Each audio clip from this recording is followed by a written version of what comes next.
हाँ मित्रों, कैसे हैं आप लोग? शायद स्वस्थ होंगे और लॉकडाउन का पूर्णतः पालन कीजिए। यहां पर हम लोग जो मेरी किताब है relevant numerical physics and chemistry, उसके डिस्कशन के लिए उपलब्ध हैं। और इस सेशन में मैं आपको 301 से लेकर के 320 तक के न्यूमेरिकल्स को करवाऊंगा। चलिए बढ़ते हैं हम लोग 301 नंबर के सवाल पर। क्या कह रहा है 301 नंबर का सवाल? देखिए क्या कह रहा है। सबसे पहले वॉल्यूम है, तो वॉल्यूम V बराबर क्या होता है? V बराबर आपको पता है कि 6 गुना 8 गुना क्या दिया हुआ है आपको, दिया हुआ 5। तो इसका वैल्यू निकाल लीजिए। 6 पंजा 30, 30 है 240, 240 सेंटीमीटर क्यूब। और आपको पता है कि 1 सेंटीमीटर क्यूब बराबर क्या होता है? 10 to the power 6, 10 to the power -6 metre cube हो जाएगा। चलिए तो ये पुट कर देते हैं, तो 240 गुना 10 to the power -6 metre cube हो गया। एक नंबर हो गया। अब देखिए आपको पता होनी चाहिए कि हमारा जो भार है वो भार का मान दिया हुआ है। तो भार W बराबर क्या होता है? भार W बराबर होता है क्या? M इंटू जी। और आपको पता है यहां से M का वैल्यू निकाल लेते हैं। M बराबर क्या हुआ? W बटे जी। इसी तरह से छोड़ देते हैं W बटे जी। अब देखिए कितना है, तो आपको है W का मान 1.92 अपॉन क्या, G का मान है 9.8 या 10 कह रहा पुट करने के लिए, तो 10 पुट कर लीजिए। ठीक है, एक नंबर हो गया, ये 2 नंबर हो गया। और अब देखिए, अब आपका यहां से हमने द्रव्यमान निकाल लिया और आयतन निकाल लिया। अब हम क्या कर रहे हैं कि आयतन बराबर क्या होता है, यहां देखिए हम पुट क्या कर रहे हैं कि घनत्व बराबर क्या होता है? घनत्व बराबर द्रव्यमान बटा आयतन। ध्यान दीजिएगा, घनत्व बराबर क्या होता है? द्रव्यमान बटा आयतन, यानी मास अपॉन वॉल्यूम। द्रव्यमान बटा आयतन होगा। और ये देखिए m बटा क्या हो जाएगा? v होगा। और ये m का मान कितना है? 1.92, ठीक है, अपॉन 10 आ गया, इनटू आयतन का मान कितना है? तो 240 गुना 10 टू द पावर -6। ठीक है, तो ये देखिए ये उड़ा देंगे, यहां पर आ जाएगा 10 टू द पावर 2। तो अब देखिए क्या आ जाएगा, तो 192 अपॉन 224 कर लीजिए। अब देख लीजिए कि भाई ये ऊपर लेके जाएंगे, पहले तो ये नीचे काट दीजिए, ये 2 1 3 1 4 कट गया, तो इससे 4 कट गया, तो क्या कितना बचा? 10 टू द पावर -2 बचा। तो 24 इंटू 10 टू द पावर -2। अब देखिए ऊपर लेके जाइए, 192 इंटू 10 टू द पावर 2 बटा क्या? 24 काटिए। ठीक है, तो ये डायरेक्ट कट जाएगा कितना से? 8 से। तो क्या हो गया? 800, ठीक है, kg पर मीटर क्यूब। 800 kg पर मीटर क्यूब। तो हमने क्या किया इसमें? घनत्व क्या होता है? घनत्व बराबर द्रव्यमान बटा आयतन होता है। और हमने क्या किया कि घनत्व निकालने के लिए हमने क्या किया? द्रव्यमान का पहले मान निकाला और द्रव्यमान का मान भार से निकाल लिया और आयतन का मान निकाल लिया और उसको पुट कर दिया। ध्यान में रखना है कि किसी वस्तु में द्रव्यमान और आयतन के अनुपात को ही उसका घनत्व कहते हैं। घनत्व को मापने के लिए हाइड्रोमीटर यंत्र का प्रयोग किया जाता है। इसका मात्रक केजी पर मीटर क्यूब होता है। और अगर सीजीएस पद्धति में बात करें तो ग्राम पर सेंटीमीटर क्यूब होता है। चलिए आगे बढ़ते हैं, नेक्स्ट प्रश्न पर बात करते हैं। देखिए क्या कह रहा है, उस पंप की दक्षता ज्ञात करें। यहां देखिए, उस पंप की दक्षता ज्ञात कीजिए जो 10 मिनट में 500 केजी पानी को 300 मीटर तक ऊपर चढ़ा सकता है। तो दक्षता आपको ज्ञात करना है। ध्यान में रखना है कि क्या ज्ञात करना है? दक्षता ज्ञात करना है। तो देखिए क्या होता है, दक्षता का मतलब क्या होता है, और ये परसेंटेज में दिया हुआ है। तो सबसे पहले पावर निकाल लीजिए। सबसे पहले क्या करेंगे? पावर आपको निकाल लेंगे। तो पावर निकाल लीजिए। तो देखिए क्या होता है, तो किया गया कार्य, ठीक है, किया गया कार्य बटे समय हो जाता है। और मैं बार बार बताता हूं कि जब भी ऊंचाई पर हो कोई वस्तु, पंप ऊंचाई तक किसी वस्तु को पंप आउट करे, तो आपको ध्यान में रखना चाहिए कि पावर बराबर क्या होता है? पोटेंशियल एनर्जी अपॉन टाइम होता है। पावर बराबर क्या होगा? पोटेंशियल एनर्जी अपॉन टाइम, या mgh अपॉन क्या होता है? t होता है। तो भाई इससे पावर निकाल लेते हैं। तो पावर देखिए कितना हो गया, तो पावर क्या है? 500 kg है। 500 कर लीजिए गुना g का मान 10 कर लेते हैं, 9.8 होता है, तो अप्रोक्सीमेटली 10 कर लेते हैं। और h का मान कितना दिया हुआ है? तो h का मान दिया हुआ है 30 मीटर। 30 मीटर कर लीजिए। और समय का मान कितना दिया हुआ? समय 10 मिनट है, तो 10 गुना क्या कर देते हैं? 60 कर देते हैं। तो 60 कर दीजिए। तो 30 दूनी कितना हो गया? 60। और ये कट गया, तो 250, ठीक है, वॉट निकल गया। अब देखिए आपको, ठीक है, मशीन का जो वहां दिया हुआ है दक्षता देखिए 400 वाट दिया हुआ है। कितना वाट दिया हुआ है? 400 वाट। तो भाई साहब, ठीक है, 400 वाट में यूज कितना हो रहा है पंप करने में? 250 वाट ही यूज हो रहा है। तो आपको क्या करना है? दक्षता निकालना है। तो दक्षता बराबर क्या होता है? दक्षता ईटा बराबर क्या होता है? ठीक है, इनपुट, ठीक है, इनपुट आप बोलते हैं आउटपुट बटा इनपुट, ये आउटपुट निकल गया, क्या निकल गया, आउटपुट निकल गया, आउटपुट बटा इनपुट गुना 100 होता है आउटपुट, ठीक है, बटा इनपुट गुना क्या होगा 100 होगा, तो आउटपुट बटा, ठीक है, इनपुट गुना 100, ठीक है, निकाल लीजिए। अब देखिए क्या है, तो हमने, ठीक है, आउटपुट प्राप्त किया है 250 और दिया कितना था 400 वाट दिया हुआ था, देखिए दिखा दिया हुआ है कि मशीन का वाट क्षमता कितना है 400 है, तो गुना 100 कर दीजिए। अब निकाल लीजिए, ठीक है, देखिए क्या करेंगे, ये 0 0 काट देते हैं, ठीक है, और ये 0 काट दीजिए और देखिए, ठीक है, तो क्या होगा 250 अपन क्या कर दीजिए 4 कर दीजिए, बराबर 62.5% हो जाएगा। कितना परसेंट हो जाएगा 62.5% होगा। तो आंसर क्या हो जाएगा, देखिए बी नंबर आपको आंसर हो जाएगा। कौन सा नंबर होगा, बी नंबर आंसर होगा। चलिए आगे बढ़ते हैं, तीसरा नंबर हम देखते हैं सवाल को। क्या देखते हैं कि उस तार का प्रतिरोध ज्ञात कीजिए जिस पर, ठीक है, 500 वोल्ट का विभवांतर आरोपित किए जाने पर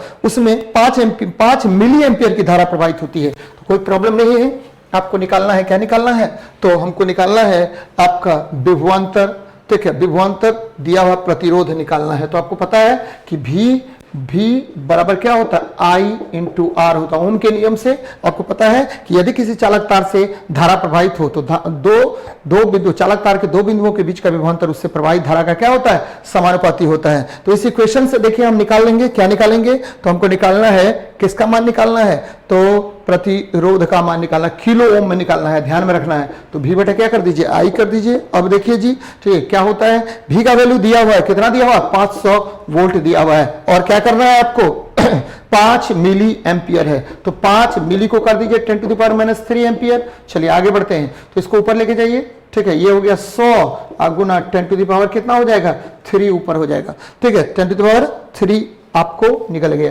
तो ये 3 हो गया, 3 गुना ये, तो क्या हो जाएगा, ये तो 100 ही रखिए, इसको बोल रहा है किलो में निकालने के लिए, तो इतना ओम है, तो 10⁻³ बराबर क्या होता है 1 किलो होता है, तो यानी 100 किलो ओम हो जाएगा। कितना किलो ओम हो जाएगा 100 किलो ओम हो जाएगा। देखिए ऑप्शन कौन सा सही है, तो ऑप्शन आपका कौन सा सही है, तो ए नंबर ऑप्शन आपका सही है। चलिए आगे बढ़ते हैं, 4 नंबर सवाल पर बात करते हैं। ध्यान देना है 4 नंबर सवाल क्या कह रहा है। 4 नंबर सवाल कह रहा है कि जब एक कार की गति 25 मीटर पर सेकंड से घटकर 15 मीटर सेकंड हो जाती है तो उसकी गति जो जाती है उसका द्रव्यमान टन में ज्ञात कीजिए। किसमें ज्ञात करना है, द्रव्यमान टन में ज्ञात करना है। तो आपको पता है कि गतिज ऊर्जा पहले अधिक था, बाद में क्या हो गया कम हो गया, तो द्रव्यमान निकालना है। तो देखिए कितना एनर्जी है, तो काइनेटिक एनर्जी बराबर क्या होता है, आपको काइनेटिक एनर्जी बराबर क्या होता है 1/2 m, क्योंकि प्रारंभिक था कितना, मान लेते हैं प्रारंभिक था u, अब प्रारंभिक था मान लीजिए u था, अब वेग क्या हो गया v हो गया, तो ये घट गया है वेग, ठीक है। तो क्या करेंगे 1/2 m u² माइनस क्या करेंगे v² करेंगे। चलिए तो 1/2 m और v का वैल्यू कितना है, तो आपको 25 दिया, u का वैल्यू कितना दिया हुआ 25 दिया हुआ, ये देखिए 25 मीटर पर सेकेंड था और बाद में ये घट करके हो गया कितना 15 मीटर पर सेकेंड हो गया। तो देखिए 25 का स्क्वायर माइनस क्या करेंगे 15 का स्क्वायर कर लेंगे और काइनेटिक एनर्जी का मान दिया है 200 किलो जूल, तो 200 गुना क्या करेंगे 10⁻³ कर लेंगे। अब देखिए क्या हो जाएगा आपका, तो यहां पर निकाल लेते हैं हम लोग, क्या करते हैं, तो 200 गुना 10⁻³ गुना 2 बटे क्या हो जाएगा, तो ये देखिए क्या हो जाएगा, तो 25 का स्क्वायर माइनस क्या 15 का स्क्वायर, तो ये कैसे निकलता है, तो 25 + 15, 25 - 15, तो क्या निकल जाएगा 25 + 15 यानी 40 और 25 - 15 बराबर कितना 10, ठीक है। इसको हल कर लिए हम लोग कि a² - b² के फॉर्म पर, a + b × a - b के फॉर्म पर, तो m का वैल्यू निकल गया। अब देखिए क्या करेंगे हम करेंगे क्या कि ये 0 और ये दोनों 0 कट गया, ठीक है, ये कट गया आपको, तो क्या बचा 2 2 जा 4, ये 4 कट गया, 10⁻³ kg आपको द्रव्यमान होगा। तो अब हमको कह रहा है क्या, उसका द्रव्यमान टन में निकालिए। तो टन में आपको पता है कि 1 टन बराबर कितना केजी होता है, तो 1000 केजी होता है। 1 टन बराबर कितना केजी 1000 केजी होता है, तो 3 केजी है तो यानी 1 टन हो जाएगा। कितना टन होगा 1 टन। तो देखिए आंसर क्या हो जाएगा, तो आपका आंसर हो जाएगा सी नंबर आंसर होगा। कौन सा नंबर होगा, सी नंबर आपको आंसर होगा, एकदम ध्यान में रखना चाहिए आपको। क्या होगा आंसर, तो 1 टन होगा। चलिए आगे बढ़ते हैं, हमको बात करना है नेक्स्ट प्रश्न पर। क्या कह रहा है प्रश्न कह रहा है 305 नंबर, 50 मीटर लंबी स्टील की छड़ से एक कामगार को 5.25 मीटर लंबी यथासंभव टुकड़े काटने हैं, तो इस पूरी छड़ का कितना शेष ठीक है, शेष हिस्सा बचेगा।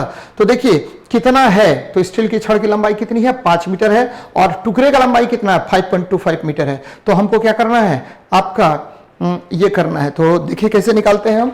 आपको पता है कि छड़ का जो लंबाई है 50 मीटर है और ठीक है आपको 50 मीटर है छड़ का लंबाई और 5.25 मीटर लंबा यथासंभव टुकड़ा काटना है। कितना 5.25 मीटर लंबा यथासंभव टुकड़ा काटना है। तो चलिए कोई दिक्कत नहीं है। तो हम क्या करते हैं कि 50 मीटर है उसको हमने क्या कर लिया, आपको इसमें 100 गुना कर दिया। तो आपको पता है ये क्या हो जाएगा 50, ठीक है 00 सेंटीमीटर यानी 5000 सेंटीमीटर कर लिया। क्योंकि आपको पता है, या ऐसे ही रहने दीजिए, क्या जरूरी है सेंटीमीटर में, 50 मीटर है, लंबाई कितनी है 50 मीटर है। अब हमको क्या करना है कि एक कामगार को तो 5.25 लंबाई यथासंभव टुकड़ा काटना है। टुकड़ा का लंबाई कितना है, ये छड़ का लंबाई होगा, छड़ की लंबाई इतनी हो गई। अब टुकड़ा का लंबाई कितना है, तो टुकड़ा का लंबाई आपको प्रश्न में दिया हुआ है L1, टुकड़ा की लंबाई, टुकड़े की लंबाई, तो ये दिया हुआ है L1, ठीक है L1 दिया हुआ है। कितना दिया हुआ भाई जी, तो 5.25 मीटर दिया हुआ, 5.25 मीटर दिया हुआ। तो हमको क्या करना है कि आपको n निकालना है। n बराबर क्या हुआ 50 बटे 5.25, 50 बटे कितना 5.25 निकल गया। अब देखिए क्या करेंगे, इसको पॉइंट उड़ाएंगे, ऊपर में क्या हो गया 100 हो गया। तो क्या हो गया 5000 बटे 525, ठीक है। तो कह रहा है कि इससे पूरी छड़ का कितना हिस्सा शेष बचेगा, दशमलव में ज्ञात कीजिए। तो कोई बात नहीं है, 525 को भागा दे दीजिए 5000 से। तो आपको पता है कि जब भागा देंगे तो क्या होगा, तो 9.11 बटे कितना निकलेगा 25, बोलते हैं 9.11 बटे क्या निकल जाएगा 21 निकलेगा। ये वैल्यू इसका 9.11 बटे 21। जब हम इसको हल करेंगे 9.11 बटे क्या निकलेगा 21 निकलेगा। कैसे निकलेगा, तो इसको भागा होगा दे करके निकाले हैं। तो 9 तो पूर्ण भाग निकला, कितना बच गया आपको 11 बटे 21 निकल गया। तो जब 11 बटे 21 निकला तो 11 बटे 21 को भागा दे दीजिए। तो 11 बटे 21 को भागा देंगे तो 11 को भागा दीजिए 21 से, या डायरेक्ट हम लोग 5000 को भागा दे देते कितना से 525 से, ठीक है। तो इससे भी आपको निकल जाता आपका आंसर। नहीं तो 11 को 21 से भागा दीजिए तो क्या हो जाएगा 0.0, तो 21 बच्चे 105, 105 कितना बचा 5 बचा, ठीक है। फिर क्या किए 0 भागा दीजिए, 21 दूनी 42, फिर कितना किए 8 आया, 0 दिए, ठीक है 21 दिया 63, निकल गया ये 0.523। तो 0.523 देखिए 0.523। तो कितना शेष हिस्सा बचेगा, 9 तो पूर्ण भाग प्राप्त होगा, साथ में शेष कितना बचेगा, तो 0.523 शेष हिस्सा बचेगा। जो शेष हिस्सा बचेगा उसका दशमलव में लंबाई कितना होगा 0.523 होगा। चलिए आगे बढ़ते हैं, नेक्स्ट प्रश्न पर बात करते हैं।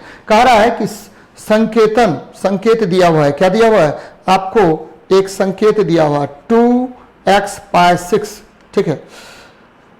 तो संकेतन का अर्थ क्या दिया हुआ, 6 इकाई व्यास वाले दो वृत्त। जनरली 2x/6 का अर्थ क्या होता है, तो इसमें क्या होगा 2x/6 का अर्थ होता है 6 इकाई व्यास के दो वृत्त, 6 इकाई व्यास के दो वृत्त। जनरली आपको पता होनी चाहिए कि ये जब भी हम इस तरह से लिखते हैं, ध्यान दीजिएगा जरा, जब भी हम ठीक है ड्राइंग में, इंजीनियरिंग ड्राइंग में लिखेंगे तो हमारा क्या होता है, ये देखिए क्या लिखा हुआ है 2x, ये लिखा हुआ है इस तरह से संकेत दिया हुआ है और 6 दिया हुआ है।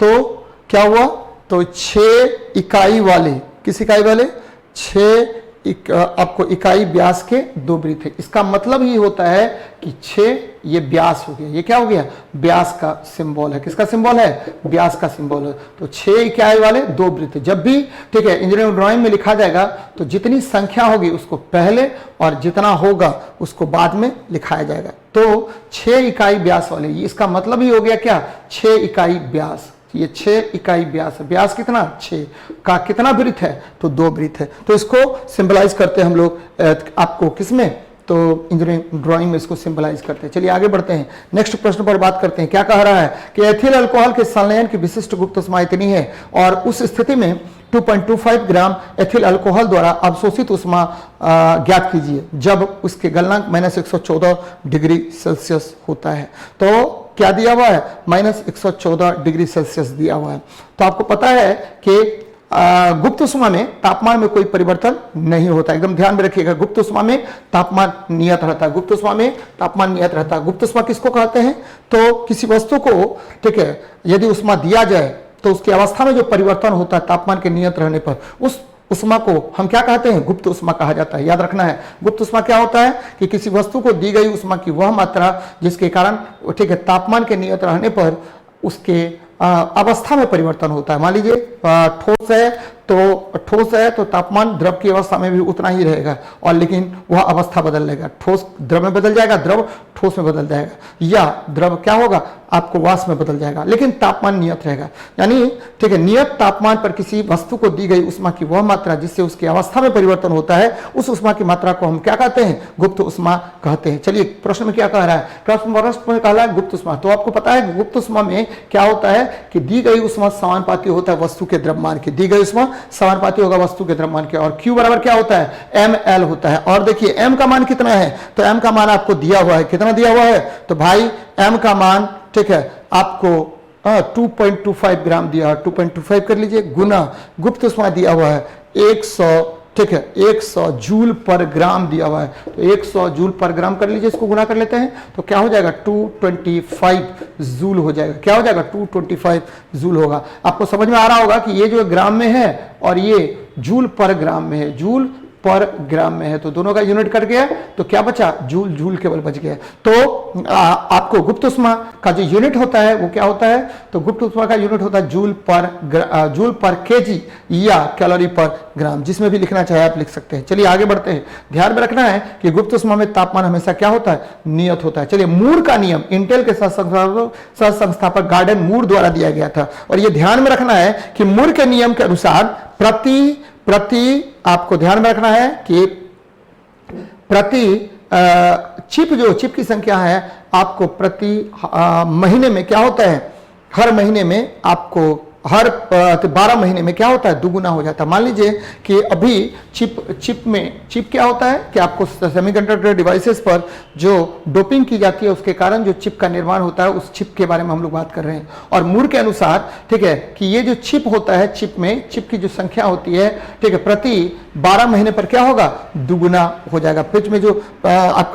चिप में जो ट्रांजिस्टरों की संख्या होती है प्रति 12 महीने में क्या होता है, दुगुना हो जाता है। फिर से सुनिए, मूर का नियम इंटेल के संस्थापक गार्डन मूर द्वारा दिया गया था। इनके अनुसार आपका ट्रांजिस्टर कोई भी ट्रांजिस्टर या चिप में जो ट्रांजिस्टर की संख्या होती है वह प्रति 12 महीने पर क्या होता है, दुगुना हो जाता है। मूर का नियम दीर्घ अवधि के संगठन, हार्डवेयर के विकास की गति का एक भविष्यवाणी था। ध्यान में रखिएगा कि हार्डवेयर किस तरह से विकसित होता है, इसके बारे में गार्डन मूर ने बताया था। और यह भी ध्यान में रखना है कि आईसी मतलब क्या होता है, इंटीग्रेटेड सर्किट, और इंटीग्रेटेड सर्किट का मतलब क्या होता है कि सेमीकंडक्टर डिवाइसेस में जब हम ट्रांजिस्टरों की संख्या को बढ़ाते हैं तो इसको हम लोग क्या बोलते हैं, आपको चिप कहा जाता है। और यह चिप की संख्या उन्होंने बताया कि प्रत्येक बार में 12 महीने पर क्या होता है, दुगुना हो जाता है। इसे ही क्या कहते हैं, मूर का नियम कहा जाता है। और मूर जो है वो गार्डन मूर जो है वो इंटेल के संस्थापक थे, और इंटेल बहुत बड़ी आपको कंप्यूटर की कंपनी है। चलिए आगे बढ़ते हैं, नेक्स्ट प्रश्न पर बात करते हैं। हमारा क्वेश्चन कह रहा है कि भाई एक 5 मीटर, 2 मीटर और 1 मीटर वाले केरोसिन की पूरी तरह भरे एक टैंक का द्रव्यमान ज्ञात कीजिए। केरोसिन का घनत्व दिया हुआ है, तो आपको पता है घनत्व दिया हुआ है तो आपको द्रव्यमान निकालना है। आपको यह भी पता होना चाहिए कि द्रव्यमान और आयतन के अनुपात को हम क्या कहते हैं, घनत्व कहते हैं। घनत्व बराबर क्या होता है, द्रव्यमान बटा आयतन। घनत्व बराबर द्रव्यमान बटा क्या होगा, आयतन होता है। एकदम ध्यान में रखिएगा, द्रव्यमान बटा आयतन होता है। और जब भी हम द्रव्यमान और आयतन की बात करते हैं तो यहां देखिए द्रव्यमान यानी m और आयतन मतलब क्या हुआ, v हो गया। आपको पता होनी चाहिए, यहां पर देखिए m का मान दिया हुआ, m बराबर कितना निकालना है आपको। घनत्व का मान दिया हुआ 800 kg पर मीटर क्यूब दिया हुआ है। और ठीक है, आपका आयतन का मान दिया हुआ है 5 मीटर गुना 2 मीटर गुना 1 मीटर दिया हुआ है। तो इसको पुट कर लेते हैं, चलिए करके देखते हैं। तो हमको द्रव्यमान निकाला, द्रव्यमान m बराबर क्या हुआ, तो घनत्व रो गुना v होता है। चलिए घनत्व का मान देखिए कितना है, तो घनत्व का मान है भाई कितना 800, और आयतन का मान कितना है, तो आयतन का मान हो गया 5 दूनी 10 गुना 1 यानी 10 ही होगा, तो 10 कर लीजिए, यानी 800 गुना 10 मतलब क्या हुआ 8000 केजी हो जाएगा। कितना केजी हो जाएगा? 8000 केजी होगा। देखिए ऑप्शन में कौन सा ऑप्शन सही है, तो आपको सही है कौन सा, ए ऑप्शन सही है। चलिए आगे बढ़ते हैं, 310 नंबर सवाल पर बात करते हैं। देखिए क्या होता है, बृहस्पति ग्रह पर गुरुत्वजनित त्वरण का 2.5 गुना है। गुरुत्वजनित त्वरण पृथ्वी के त्वरण का 2.5 गुना है। तो पृथ्वी पर 250 केजी वाले उपग्रह का बृहस्पति ग्रह पर भार कितना होगा? 250 केजी बोल रहा है। तो हमको पता होनी चाहिए कि हमको क्या कह रहा है कि आपका पृथ्वी पर गुरुत्वीय त्वरण कितना गुना है। तो पृथ्वी पर गुरुत्वीय त्वरण निकाल लीजिए। तो सबसे पहले पृथ्वी पर गुरुत्वीय त्वरण 9.8 मीटर पर सेकंड स्क्वायर, या अंदाजा हम मान लेते हैं कितना, 10 है। ठीक है, कितना है? 10 है। यहां देखिए क्या कह रहे हैं, कह रहे हैं कि भाई पृथ्वी पर गुरुत्वीय त्वरण, पृथ्वी पर गुरुत्वीय त्वरण कितना, तो पृथ्वी पर गुरुत्वीय त्वरण है आपको, ठीक है, गुरुत्वीय त्वरण है 10 मीटर पर सेकेंड स्क्वायर है तो कितना 9.8, और उसको हमने क्या कहा है कि लगभग 10 है। कितना है? लगभग 10 मीटर पर सेकेंड स्क्वायर है। चलिए आगे बढ़ते हैं। बृहस्पति ग्रह पर कितना होगा गुरुत्वीय त्वरण? बृहस्पति ग्रह पर, बृहस्पति ग्रह पर जी कितना होगा? 10 गुना 1.5 बोल रहा है, तो 1.5 गुना हो जाता है। वहां पर कितना गुना हो जाता है? बोलता है 2.5 गुना हो जाता है, तो 2.5 से गुना कर दीजिए, 2.5 पॉइंट हटा दिए, 10 आगे, ये एक काट दीजिए, यानी 25 मीटर पर सेकेंड स्क्वायर हो गया। अब तो आसान है निकालना। चलिए अब भार निकाल लेते हैं। भार बराबर क्या होता है? भार, बृहस्पति पर भार, पर भार W बराबर क्या होता है? M इंटू क्या करेंगे? G कर लेंगे। तो M का वैल्यू कितना है? तो M का वैल्यू देखिए कितना है, तो M का वैल्यू है कितना, तो हमारा है 250 kg, गुना G का मान कितना है, तो 25 है। 25 है कितना हो गया? 625 न्यूटन बोल दीजिए इसको, 6250। तो देखिए आंसर कौन सा हो गया? तो आंसर आपको हो गया ए नंबर आंसर हो। चलिए आगे बढ़ते हैं, नेक्स्ट प्रश्न पे बात करते हैं। 311 नंबर प्रश्न पर क्या कह रहा है? 311 नंबर का प्रश्न कह रहा है कि ठीक है, डिग्री सेल्सियस फ़ारेनहाइट कितना, 167 डिग्री फ़ारेनहाइट है, उसको हमको बदलना है, किसमें? डिग्री सेल्सियस में बदलना है। तो देखिए क्या करते हैं, ठीक है, डिग्री सेल्सियस कितना है? 167, तो C/100 बराबर F माइनस 32 बटे कितना हो गया? 180। तो हमारा फ़ारेनहाइट का मान दिया हुआ है, फ़ारेनहाइट में कितना है? 167 माइनस कितना, 32 बटा कितना, 180 बराबर C बटा कितना हो गया? 100। तो कर लीजिए, निकाल लेते हैं। 7 में से 2 गया कितना, 5, और 6 में से 3 गया कितना, 3, और 135 बटा क्या कर लेंगे? 100 कर लीजिए, 180 कर लेते हैं। अब देखिए C बराबर सिंपल है, C बराबर क्या होगा, तो 135 गुना 100 बटे 180 काट दीजिए, ये 0 0 कट गया, 9 से काटिए, 9 दूनी 18, 9 9 5 45, और 2 काटिए, 2 पंचे 10, यानी 75 डिग्री सेल्सियस। तो सेल्सियस में कितना तापमान निकल गया? 75 डिग्री सेल्सियस। देखिए आंसर कौन सा हो जाएगा? C नंबर आंसर होगा। ठीक है, कौन सा नंबर होगा? C नंबर आंसर होगा। चलिए आगे बढ़ते हैं, नेक्स्ट प्रश्न पे बात करते हैं। कह रहा है कि निम्नलिखित में से कौन सा शक्ति P प्रतिरोध R और T सेकेंड में तार से प्रवाहित आवेश Q के बीच का सही संबंध है? कोई बात नहीं है, ठीक है। शक्ति P, तो आपको पता है P बराबर क्या होता है, ठीक है, P बराबर होता है, मैंने कई बार बताया है कि विद्युत ऊर्जा बटे समय। तो शक्ति P बराबर क्या होगा, तो विद्युत ऊर्जा बटा क्या हो जाता है? समय हो जाता है, विद्युत ऊर्जा बटे समय, ये हो गया। अब क्या करेंगे कि विद्युत ऊर्जा, तो विद्युत ऊर्जा क्या हो जाता है, तो विद्युत ऊर्जा देखिए, ठीक है, तो W बटा T। अब देखिए Q इंटू V बटा T, ये हो जाएगा Q इंटू V बटा क्या हो गया? T हो गया। इसको P कर लीजिए। अब हमको क्या कह रहा है कि आपका संबंध क्या है, तो तार से प्रवाहित आवेश Q के साथ सही संबंध क्या है? कोई प्रॉब्लम नहीं। तो V बराबर क्या होता है? IR होता है। चलिए करिए, P बराबर Q, तो Q को तो Q इस तरह से रखने के लिए बोल रहा है, Q इस तरह से रखिए, Q इंटू V बराबर क्या होगा? I इंटू R, V बराबर I इंटू R, तो I इंटू R कर लीजिए, ठीक है। अब बटा क्या? T, तो अब देखिए क्या हो जाएगा, ठीक है, तो Q V बराबर आई आर बटे T। तो अब देखिए क्या हो जाएगा, तो P इंटू टी बराबर Q आई आर, इस तरह का संबंध है PT आई आर Q। तो देखिए डी नंबर ऑप्शन आ रहा है आपका, तो डी नंबर ऑप्शन आ रहा है आई आर क्यू, ठीक है, आई आर क्यू या Q आई आर, ठीक है। तो आपका आंसर क्या हो जाएगा, डी नंबर आंसर होगा। कौन सा होगा, D number option, D number option आपका आंसर होगा। ध्यान दीजिएगा जरा, कुछ भी नहीं है, ये डी नंबर आपका आंसर होगा। चलिए नेक्स्ट प्रश्न पर बात करते हैं। डी नंबर आंसर है, यहाँ देखिए ये वाला आंसर हो जाएगा।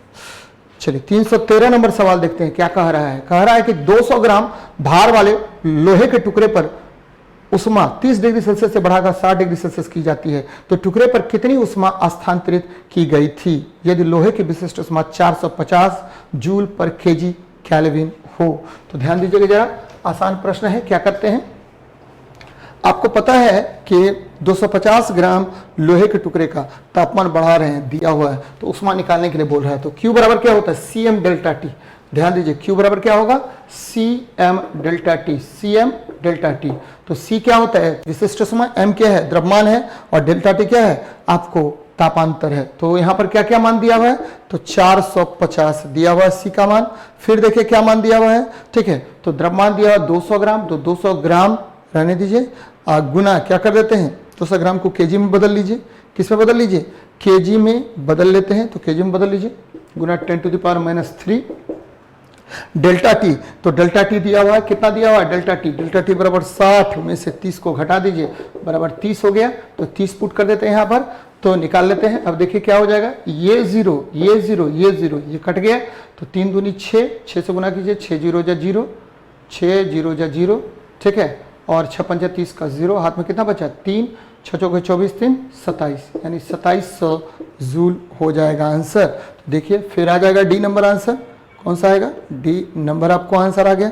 चलिए आगे बढ़ते हैं, नेक्स्ट प्रश्न पर बात करते हैं। 314 नंबर सवाल क्या कह रहा है, पृथ्वी पर किसी वस्तु का द्रव्यमान x इकाई है, यदि हम उस वस्तु को चंद्रमा पर ले जाएं तो उसका वजन कितना होगा। द्रव्यमान बोल रहा है, तो द्रव्यमान बोल रहा है, तो किसी वस्तु का द्रव्यमान अगर पृथ्वी के तल पर, ध्यान दीजिएगा, किसी वस्तु का द्रव्यमान अगर पृथ्वी के तल पर वस्तु का द्रव्यमान x इकाई है, यदि हम उसी वस्तु को चंद्रमा पर ले जाए तो उसका वजन कितना होगा। द्रव्यमान दिया हुआ है, हमको वजन बोल रहा है निकालने के लिए, ठीक है, उसका वजन कितना होगा।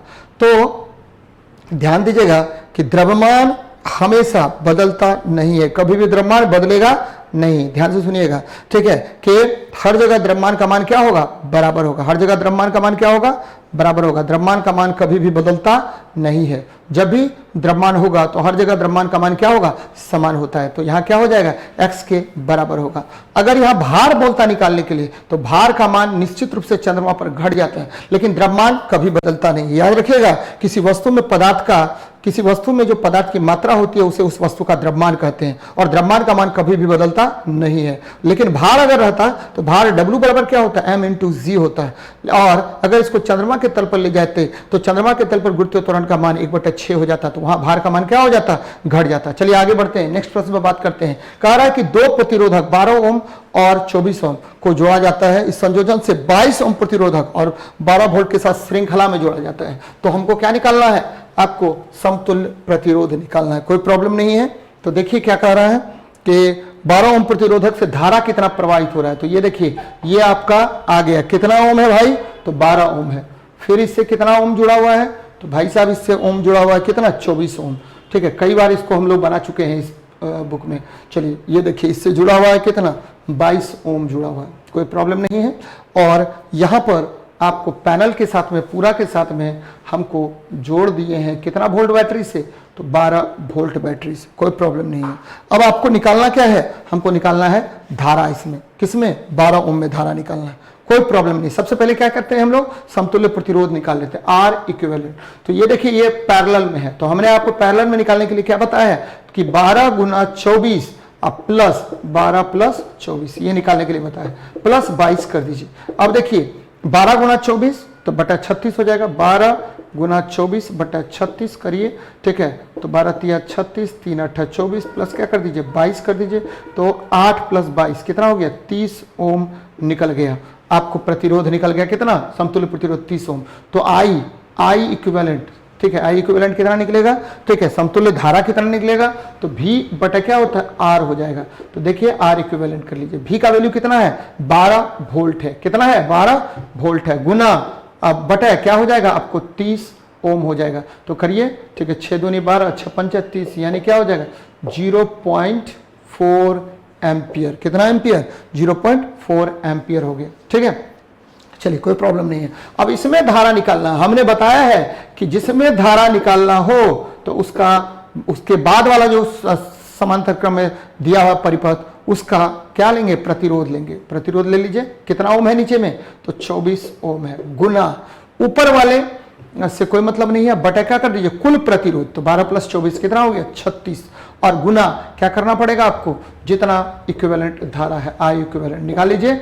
24/36 गुना क्या आई इक्विवेलेंट हो गया 0.4। तो काटिए, 12 दूनी 24, 12 तिया 36 और 4 दूनी 8, ठीक है, 12 दूनी 24, 12 तिया क्या हो गया 36 हो गया।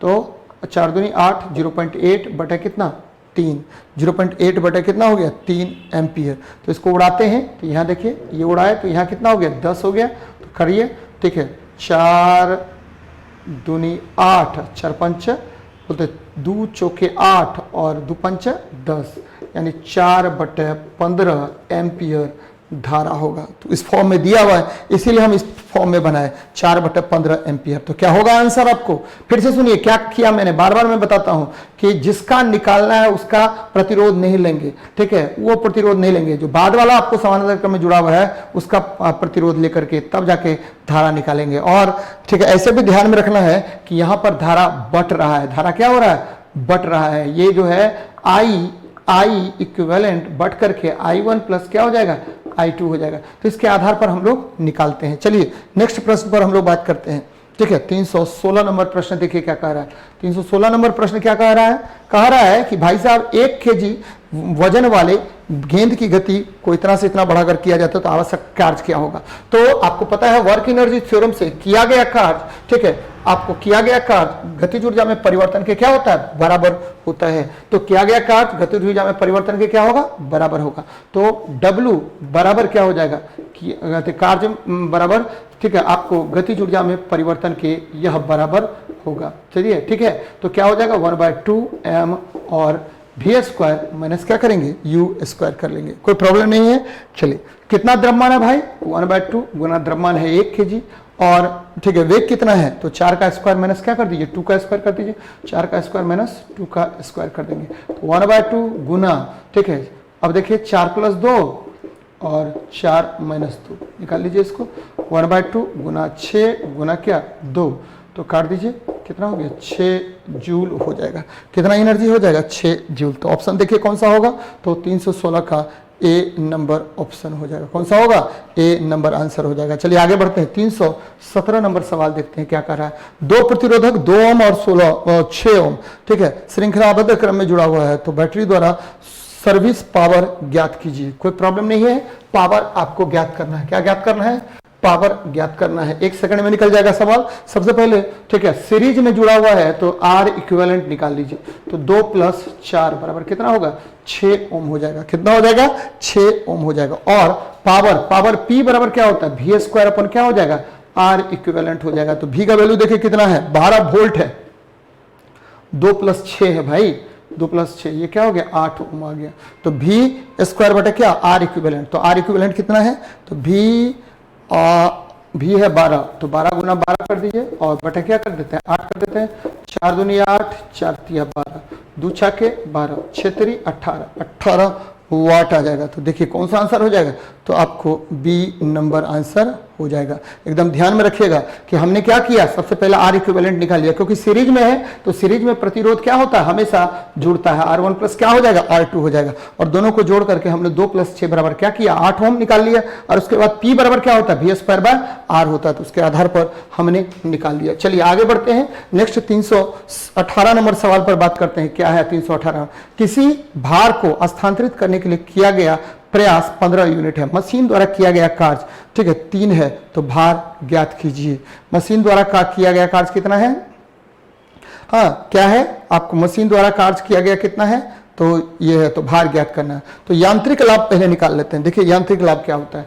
यांत्रिक लाभ बराबर यांत्रिक लाभ क्या होता है आपको पता है? मशीनों में क्या होता है? यांत्रिक लाभ होता है। और यांत्रिक लाभ बराबर क्या होता है? भार बटे आयास। ध्यान दीजिएगा, भार बटे क्या होता है? आयास होता है। यांत्रिक लाभ बराबर भार बटे आयास होता है।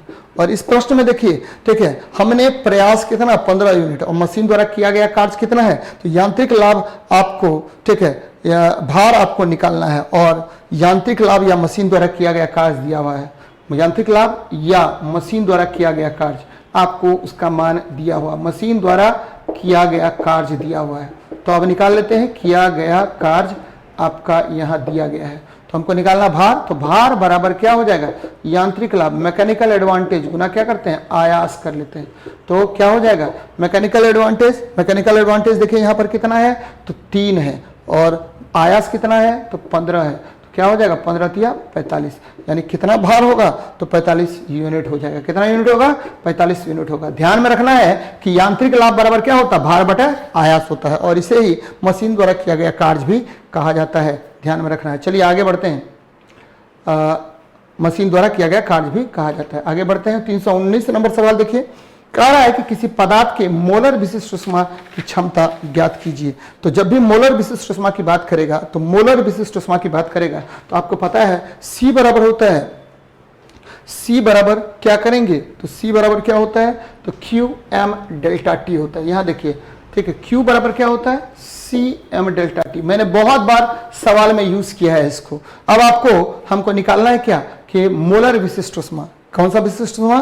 तो मोलर विशिष्ट ऊष्मा। तो C बराबर क्या करेंगे, तो Q बटे M इंटू डेल्टा T कर लेंगे।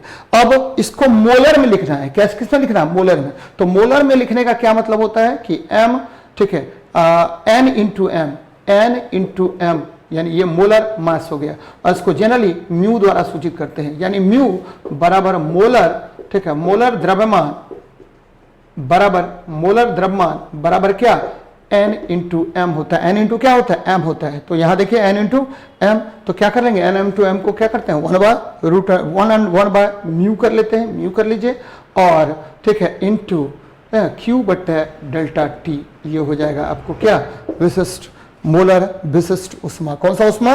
मोलर विशिष्ट ऊष्मा हो जाएगा। ध्यान में रखना है कि विशिष्ट ऊष्मा का जो मात्रक होता है जूल पर केजी इंटू केल्विन होता है, और सबसे अधिक विशिष्ट ऊष्मा जल की होती है। किसकी होती है? जल की। इससे भी अधिक हाइड्रोजन की होती है। चलिए आगे बढ़ते हैं, नेक्स्ट प्रश्न पर बात करते हैं हम लोग। 86 डिग्री फ़ारेनहाइट निम्नलिखित में से किसके बराबर होता है? तो आपको पता है फ़ारेनहाइट में टेम्परेचर दिया हुआ है, उसको हमको डिग्री सेल्सियस में करना है। तो आपको मैंने कई बार बताया कि तापमान के मुख्य रूप से 4 स्केल होते हैं। कितने स्केल होते हैं? 4 स्केल होते हैं। तो C बटे 100 बराबर हो जाएगा F माइनस 32 बटे कितना?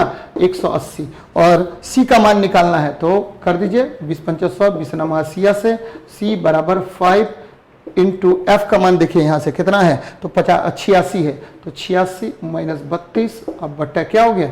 9 हो गया, 9 हो जाएगा। तो निकाल लीजिए इसको। क्या करेंगे? 86 में से 32, 5 गुना 6 में से 2 गया 4, हाथ में कितना बचा? 6 में से 2 गया 4, और 8 में से 3 गया कितना? 5, और 9 से डायरेक्ट कहा सकते हैं, न छाके 54, 56 क्या हो गया? 30 डिग्री सेल्सियस। तो कितना डिग्री सेल्सियस आंसर हो जाएगा? 30 डिग्री सेल्सियस होगा। तो तापमान का मान कितना हो जाएगा? 30 डिग्री सेल्सियस हो जाएगा। तो ध्यान में रखना है। तो मित्रों, आज का सेशन, ये वाला वीडियो यहीं पर समाप्त होता है। ध्यान रखिए और अच्छे तरीके से प्रॉब्लम को सॉल्व कीजिए। जहां भी दिक्कत होता है कमेंट के जरिए मुझे बताइए। ठीक है, ढेर सारा धन्यवाद आप लोगों का। मिलते हैं नेक्स्ट क्लास में।